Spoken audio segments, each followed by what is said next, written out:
All right.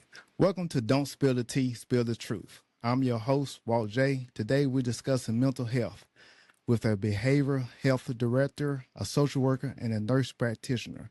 Today, together, we are exploring challenges, solutions, and resources that help individuals, families, and communities move from surviving to thriving. All right, young ladies. So, what y'all think about the topic today?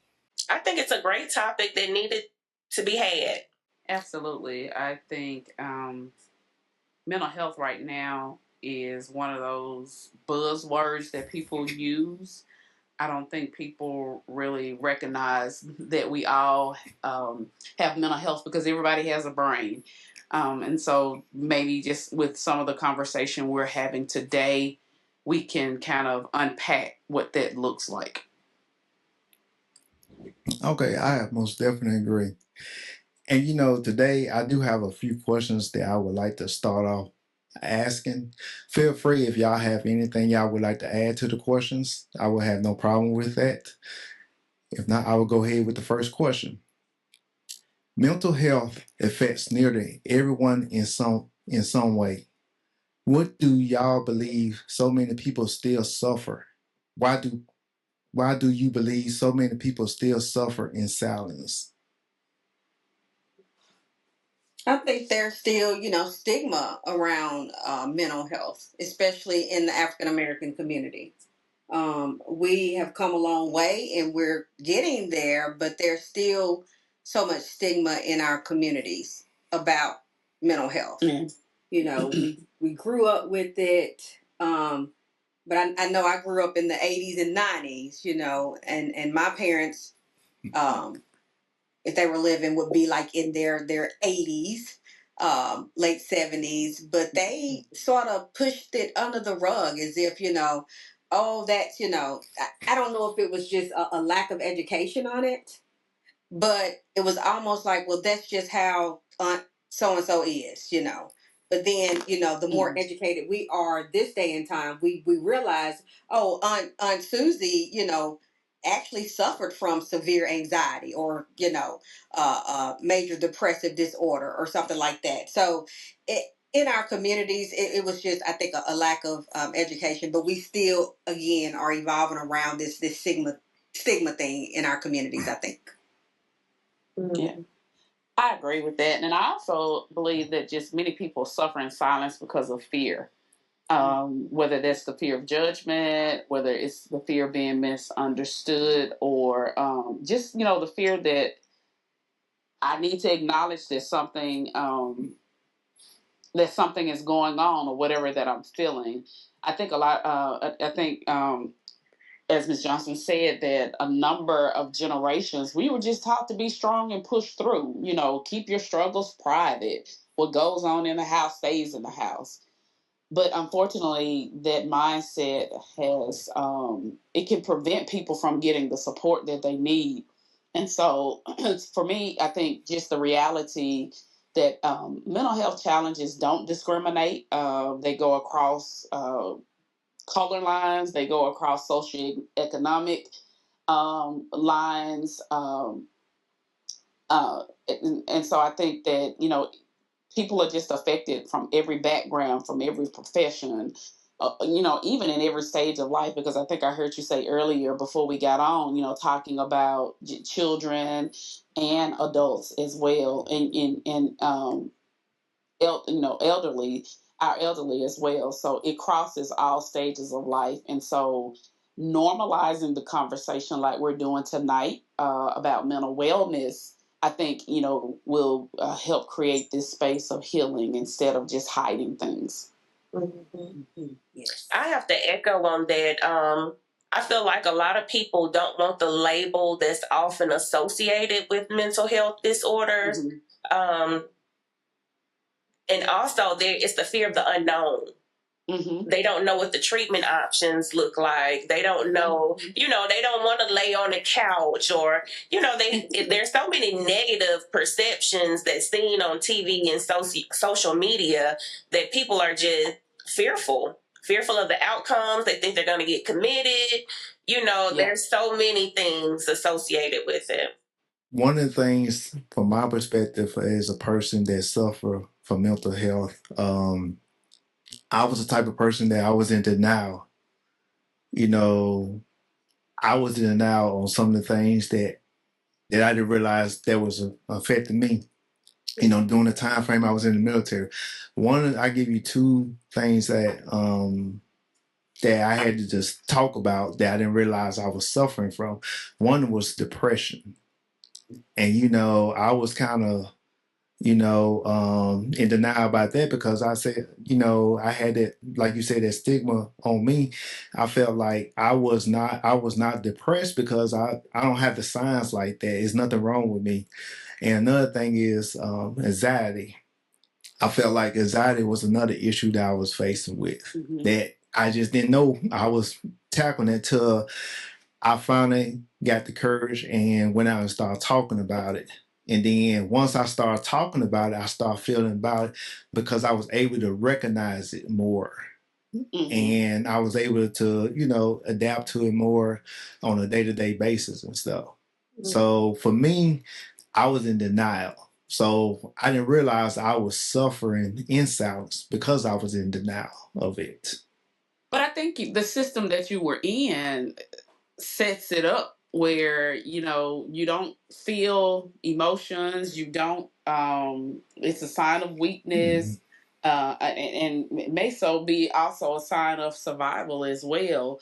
So the the system itself doesn't sound like it's a welcoming system when it comes to mental health, and it may have shifted. But just with some of the veterans that I've dealt with that are seasoned, it just wasn't a space to even consider I'm feeling something. You push that down and you keep it moving, and push through. Yeah, I agree. You're right. It was some of the systems that I was faced with. Some of the systems would have you thinking that you're being sheltered too, so to speak. And so I do understand that deeply. It's just once I start talking to the right people, I was able to get some type of assistance and be able to talk about it.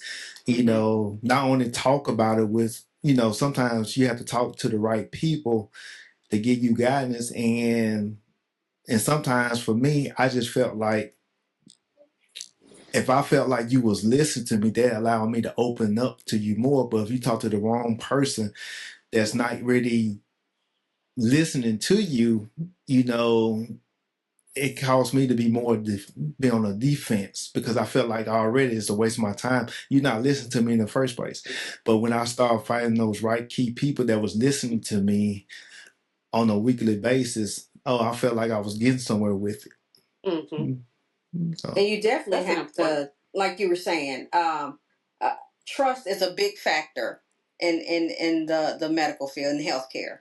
So once you realize you can trust your provider, it's easier to talk to them. It's easier, like you said, to open up to them.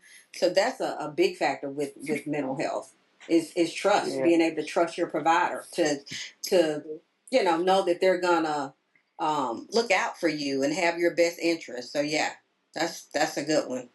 Yeah. Yeah. And not only just with the trust, but I tell my clients, you shop around for a provider just like you shop with shoes. They may look nice on the rack, but if I put them on my feet, I'm in a space in my life where comfort is key. So I'm not wearing heels. So I'm gonna find something flat.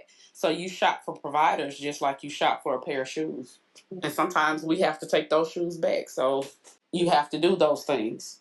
I agree with that. I really do agree with that. I do have another question. Should we start talking about that aspect of it? How can individuals recognize the difference between a difficult season in life and a situation where professional help may be needed? I feel like we all go through some type of season in our life when it deals with mental health issues. But when it starts affecting your day-to-day life, I feel like that's probably around the time you need to start seeking help. Even if it's just talking with someone, it doesn't necessarily have to mean being started on medication. But if it's affecting how you deal with day-to-day life functions, it's time to seek help. Yeah. I agree. Like you said, Dr. McGowan, with relationship issues, if it's affecting every part of your life, and also if other people that you trust are recognizing signs in you that they normally wouldn't, and hopefully you have people in your life that you trust that would come to you and say something like, hey, is everything okay? When other people are noticing, then it may be time to see, hey, is this just a season I'm going through, or is this something a little more serious that requires some professional help? I think duration and intensity also plays a part. We can be sad because of life challenges, but if the duration or the intensity of that plays a major part in it as well, I think. Mm-hmm. And also, like Ms. Johnson said, how it's impacting certain relationships or if it's interfering with your daily functioning. And the thing with mental health is it doesn't have to be a crisis. You don't necessarily have to go in to see a provider. It could be just support from someone who's going to be non-judgmental and who doesn't have, how your girlfriends or your friends or your family has a stake in your life because of where they fall in your life. And so this is somebody that's outside, so to speak, of that circle. And you don't necessarily have to be falling apart. You just may need some support. Well, since we start talking about a little bit of families, what role do families play in supporting mental wellness? And what are some signs that a loved one may be struggling? So I think that the family plays a significant role. A lot of times the family is the one that's going to catch some of the symptoms associated with the mental health disorders. A lot of times we do like to bring in the family, with the consent of the patient to see how they react, or some of the symptoms that they may not even notice about themselves. But some of the symptoms, or some things that may be exhibited, is like maybe they have the anhedonia, not doing things that they typically like to do. They may be withdrawn from others. They may feel, or they may be more agitated, or they may feel like they may show like they have everything all together, but the world around them is kind of falling down. So it's like, okay, how you got everything all together when this, and this is happening around you? So, like I said, the family is normally the ones that pick up on those signs and symptoms of mental illnesses before the patient even does. I can relate to that because I think the time frame when I was going through one of my depression moments and stuff, I think I have two daughters.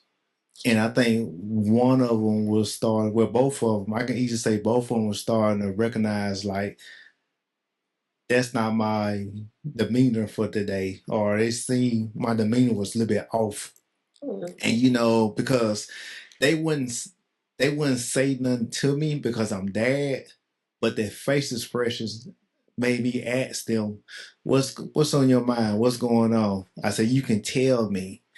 And then, they was giving me their look like, hey, you not acting your same way. Or say, for instance, like when they said something was going on with me, I'm depressed about something, anxiety, they'll come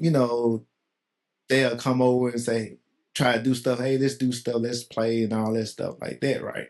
So that's their way of sharing. That's their way of trying to tell me, hey, something's going on with me. And hey, I'm here to help you out, or I'm gonna, make you laugh, so to speak. Especially my oldest one. That's how she is. She always try to make me laugh. She'll do something, or you know, or say like, let's go out and just do something. If I feel like they feel like I'm in the house too long. So that was a good point right there, because family members, no matter how old they are, they sense something because they see you on a daily basis, and they sense that. So that's so true right there. The next question I have is basically, like we were just talking about with family members, how can you discover what are some of the biggest misconceptions people have about mental health today? That it's a weakness, or that is just isolated for a certain pocket of people. And the other biggest misconception, and I guess maybe this is just a personal pet peeve of mine, is when people say things like, "Oh, I'm bipolar," because you have mood changes. We all have mood changes, but that doesn't necessarily mean that you're diagnosed with bipolar. Or I'm OCD because I like things neat. You can like things neat, but that doesn't mean that you're OCD because you have because you like things put up in a certain way. So just using, I think, diagnosis, mental health diagnosis, is just describing certain personal characteristics or likeness that you have. Yeah. Another I think misconception is, therapy is only for people who may be experiencing a crisis. Yeah. But again, because I'm a therapist, I know better. And again, I think that's just a lack of education on what therapy is, what it does. That sometimes therapy can help prevent or help maintain someone, with their mental health. So I think that's a huge misconception about therapy being only for certain people. And another big one is us missing maybe the signs and symptoms in children. We feel like children are not affected with their mental health. Right. That's a huge misconception in the world. Absolutely. That children are not affected, and they are. And some children require medication as well, to help them stabilize. Absolutely. Yeah. Okay. I like that. What about we often hear the phrase "be strong"? What does healthy strength actually look like? When people always say "be strong."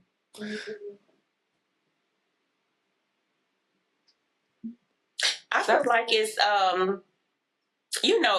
when people say be strong, I feel like a strong person is someone who would recognize that they need help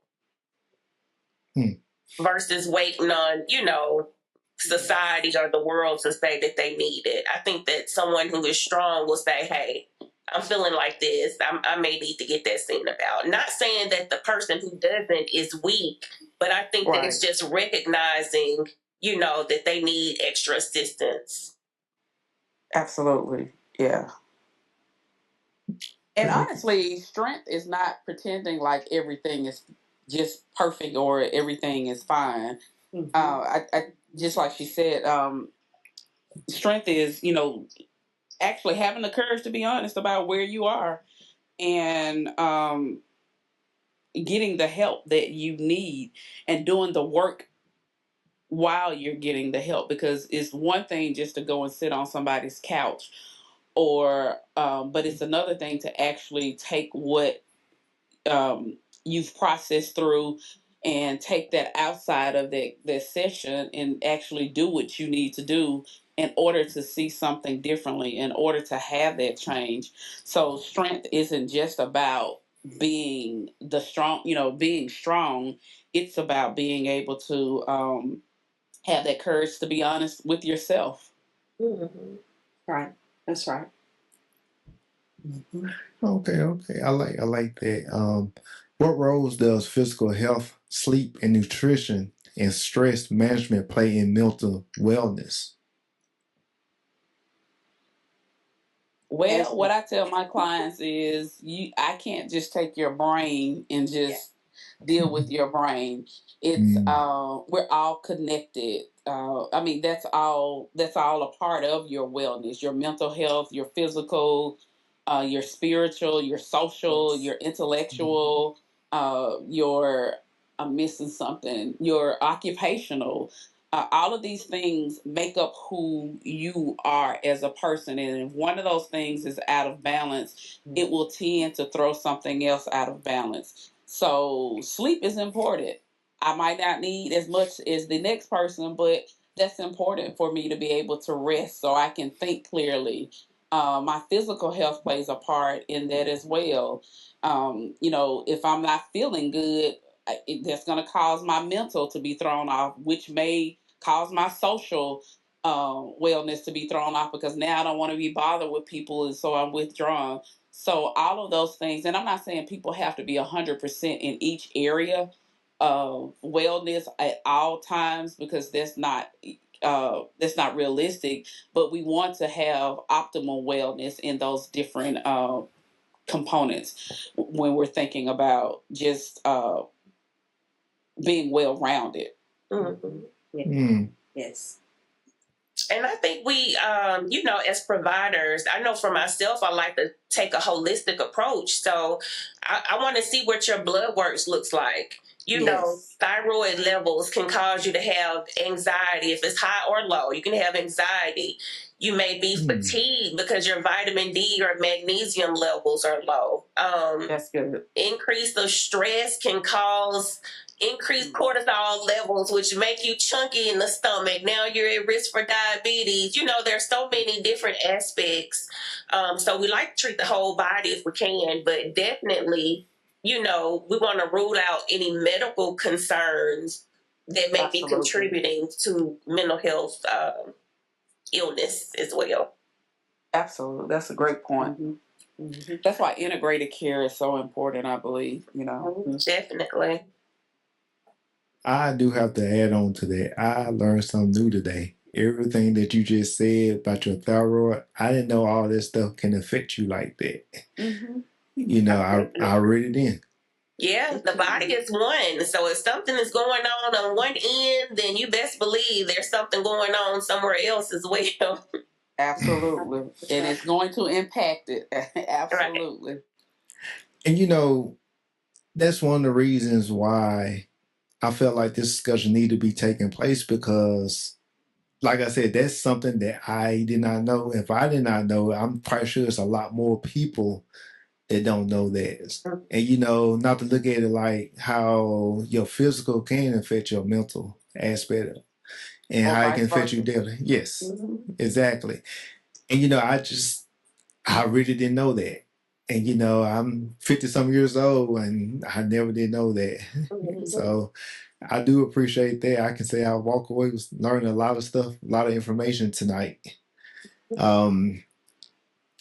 But in many communities, mental health remains a taboo topic. How do we begin changing that conversation so people can gather great information like this? It always goes. Oh, go ahead. I'm sorry. No, go ahead. I was just going to say, just having the conversation, right? What we're doing now, and not just like for a public type conversation, but bringing that conversation up with your family and friends, just like we have. If you're having a family reunion or you have people over, having that conversation with them, normalizing, talking about our mental health. We go to the doctor. Let your temperature go up, or let you stump that toe, or let your tooth start hurting. You'll go to the doctor with no problems. So going to someone that's a mental health provider, make that a part of your wellness checkup also. But definitely having the conversation. Absolutely. And I think in a spiritual sense, I'm bivocational, so I'm clergy as well in a denomination, and they really stress that we take care of our mental health. It's not a taboo topic. We talk about it with our lay members, with other clergy members. It's almost like we've become so comfortable talking about it. We look forward to the retreats that they plan for us. But it's been a conscious effort on our leadership to push this and to normalize it and tell us that, yeah, you as clergy, you have to take care of yourself too. You're leading a flock. So you need to be mentally sound as well. So they really push it. And like I say, it helps because I think they make us feel so comfortable with it. We're able to talk to our congregants about it and help them feel comfortable talking about it with the issues that they may be struggling with. So, yeah. Right. And I always think education, whenever you deal with anything that's new, getting it out there to the public, educating the public about mental health. And honestly, we have a lot of negative things to say about social media, but I've actually seen more people come to the clinic because of things that they've seen like on TikTok or YouTube. So I feel like if we're putting the information out there, especially for the younger generation, they absorb it and they come out, So definitely education. Okay, I like that. All right. Next question is there a difference between surviving and thriving? How would you define each? And what is one truth about mental health that society needs to hear more often? That's a 3-part question. I go back with the first question, then I'll break it down. All right. Is there a difference between surviving and thriving? Absolutely. There is a difference. One, the words alone say it. When you think about survival, it's almost like I'm just trying to make it through. I'm just trying to push through. I'm just trying to. One of my therapists used to say all the time, "I'm yet holding on." But and thriving to me is like you're connected. You're living life with purpose. You're fulfilling, and so there the word alone doesn't feel as heavy as surviving when you say it. And so, yes, sometimes survival is necessary. However, during difficult situations or during challenges, sometimes you may need to go into survival mode, but we are not built for survival. We shouldn't live in survival. Our nervous systems are not set up for that. We should be thriving. We walking in your purpose, walking in whatever the commitment is. Being able to simply move past just existing and moving in their purpose and thriving. So there is a big difference to me between the two words. Okay. I think that we all have to survive, but we look forward to thriving or flourishing. Just like when we first came on before the podcast started, you was like, how everybody? And I was like, I'm here. I'm here. So I'm surviving. But I look forward to the future where I will be able to thrive and flourish. Yeah, I had one person tell me a few years back, I forgot exactly what I was going through, and it was one of my guys I've been doing for like 20 plus years. He looked at me and said, "Hey, I know you can survive. I know you can make it, but I want you to thrive." And I'm saying and that's like a good wake up call. I mean, when he told me that, because that was a sign, that was like motivation to me. I was ready for the next obstacle after that, because I mean, sometimes when you have people, because as you get older, you realize your circle is going to get smaller. Some people is going to pass through your life that's what they're supposed to do, just pass through you, just pass. But then you have some people that you can, say that's actually in your circle, you know, and he's one of the people that's actually in my circle. But for him to actually tell me that, that's what it seems like. It wasn't just coming from anybody. It was just coming from somebody who knows me. Right. And, he was being sincere when he was telling me about that. And so, like we talked about earlier, it also depends on who you talking to. Just like you made a comment about, like a pair of shoes. It might look good, but it's necessarily don't necessarily feel good to you. So you have to turn them back in, go get something else. and so that was like one of those incidents like that and stuff. And so that's how I looked at it. So, but and I want to add to that survival is sometimes we take on more than what we should, and we can't thrive because we so bogged down with stuff, or just whether it's I'm busying myself or I'm avoiding something. And when we do step over into thriving or whatever that purpose is, I think it's just something totally different than just surviving. Yes, when we're thriving, you're still living, but it's just a different weight about it.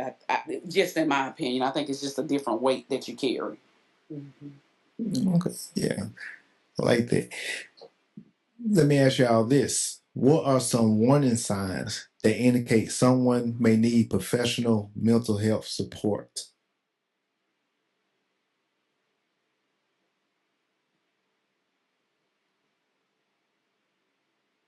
That could go. That's a loaded one.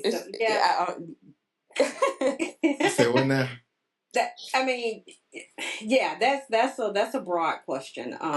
If someone, and I guess it sort of depends on what they're going through. Like if someone's having, suicidal ideation or thoughts, or, there are certain things to look for with that, versus, and some things overlap, yes, but that is sort of a loaded question.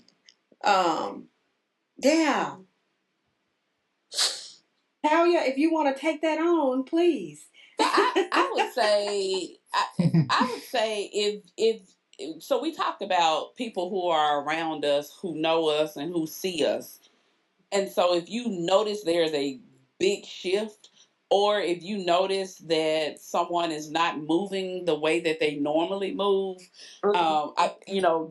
then to kind of reach out. If you're noticing something different, if this is my circle and this particular person has withdrawn, or they're acting out, or so it's very much so a nuanced situation, because there's no cookie cutter way for everybody. But just noticing things when they are different. Yes. I think when you notice something different within a person. Definitely. And also, if they're threatening self-harm or harm to others, you definitely have to take that serious. So, or if they start giving away precious items or things like that, definitely need to seek some professional help, or even dial the suicide hotline 988, even 911. They will get you to the places that they would need to go. But if someone is telling you that they're going to harm themselves, if you see them self-harming, even if it's just superficial cutting, but definitely if they say, well, I feel like ending my life, or I'm going to hurt somebody, or I'm going to take this person out, that person needs professional help. Mm-hmm. Absolutely. Oh, wow. Absolutely. Well, ladies, this has been a great education information platform. And, I see this is a great topic. And, this is something that can, I feel like we're going to have to do a part 2, because everything, I felt like tonight, I got a lot of great information out of this. And some of the stuff I got out of this, I just didn't know. And you know how everything works together for its physical and mental and stuff. How you neglect one part of your physical aspect, it can affect you mentally. And some information, I thought maybe I was was able to really capture everything as I grown up and stuff, but I learned a lot. I think this was a great opportunity to hear from the experts in the field, so to speak. But I'm gonna open up the floor and see, do y'all have anything y'all would like to add in this closing? I would like to say, for those who are working, if you have short-term disability, or even if you don't have short-term disability, utilize your time. I feel like everyone needs mental health breaks. And I feel like, they should pass some type of law where everyone is given mental health days. But I think a lot of times the stress from work causes burnout, increased anxiety, depressive symptoms. And I feel like everyone needs a break every once in a while. So I encourage people to take those sick days, get yourself together mentally so you can come back, not even 100%, but at least 1% better. Absolutely. Yes. I think the truth that I want people to remember is you don't have to carry everything by yourself. Whether you're a parent, whether you're a professional, a leader, a caregiver, or just someone quietly struggling, behind the scenes, you deserve support. And so asking for help doesn't mean you're weak. It means you're a human. And for me, I think in that healing begins the moment that we stop pretending we're okay and just giving ourselves permission to seek that support, whether that's through, connection or whatever the care looks like. I feel like there is hope, and no one should have to walk their journey alone. We should, we were not created to be individualistic. And I think, I think the world has just bamboozled us into believing it's just about us. But I think support, having that support, so walking in that truth, knowing that you don't have to carry something by yourself. And I'll just piggyback on that. So yeah, my truth to the situation would be just, again, reaching out to your support network, leaning into those people that you truly trust, whether it's a pastor, whether it's a good friend, whether it's someone from the past that you trust, just whomever you trust, talk to them. You do not have to walk this alone. And there are people who will help you. A lot of times I have to tell some of my clients, even if it's the medical professional who is your support, that's somebody. Because a lot of people will say, well, I don't have family, I don't have friends that support me. Your medical professional can be your support system at this point. And then they can lead you to other things, groups, support groups or other resources to help you. So just start somewhere, even if it's with your provider. Okay. I enjoy that. I'm gonna go ahead and end it. Thank you for joining us for this important conversation. A special thanks to our guests for sharing their expertise and insight. I'm Walt J, and this has been Don't Spill the Tea, Spill the Truth. Remember, seeking help is a sign of strength. Until next time, keep learning, growing, and speaking your truth.